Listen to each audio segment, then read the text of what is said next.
Welcome to SA cooking. প্রথমেই কিছুটা মাংস নিয়ে নিলাম, পরে তার ভিতরে দিয়ে দিলাম টক দই।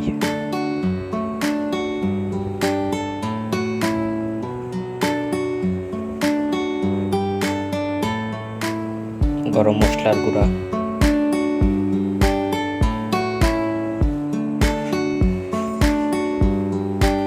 জিরার গুঁড়া,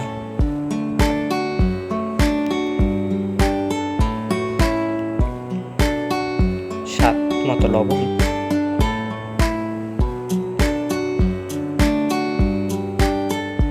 হলুদের গুঁড়া,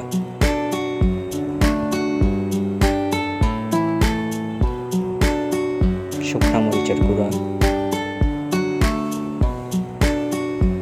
গরুর মাংসের মশলা,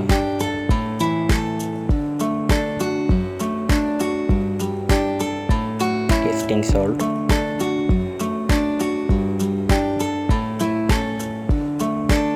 ধনিয়ার গুঁড়া, কালো গোলমরিচের গুঁড়া, বারবিকিউ মশলা, লেবুর রস, যা মাংসটাকে সফট করতে সাহায্য করে।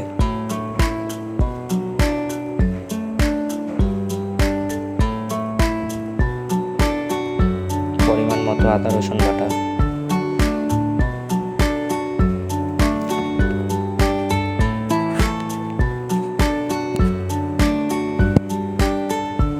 সরিষার তেল,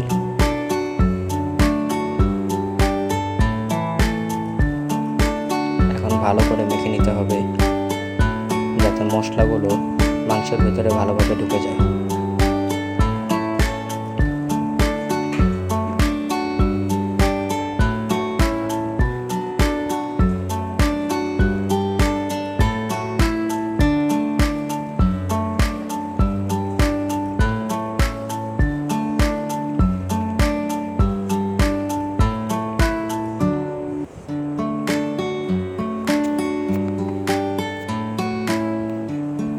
শেষ। এখন আমরা এর ভিতরে কয়লার স্মোক দিব।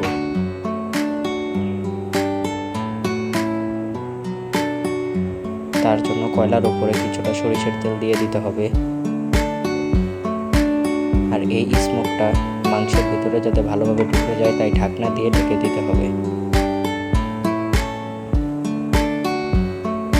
ঢাকনা দিয়ে ঢেকে ভালো করে সিল করে দিতে হবে।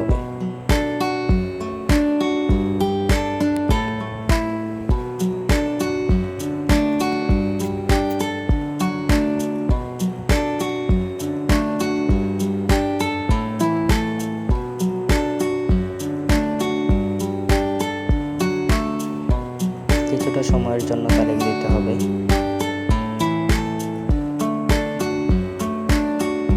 এরপর মশলাগুলো ভালো মতো মাংসের ভিতরে ঢুকে গেলে শিকের ভিতরে এই মাংসগুলো কেটে দিতে হবে।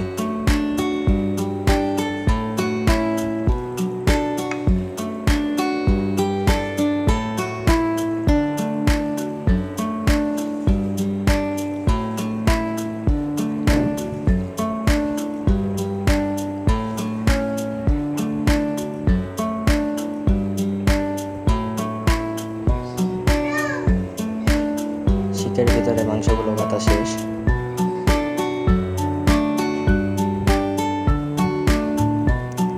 এরপর চুলার ভিতরে খানিকটা সরিষার তেল দিয়ে এই সরিষার তেলের উপরে মাংসের শিকগুলো দিয়ে দিতে হবে। আর সরিষার তেল দিয়ে মাংসটা ভাজলে এর স্মেলটা অনেক ভালো হয় আর খেতেও অনেক সুস্বাদু হয়।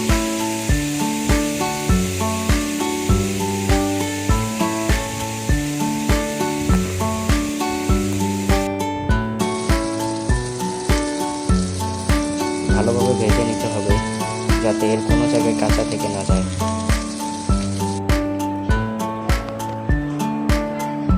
শেষ, আমাদের কাবাব রেডি।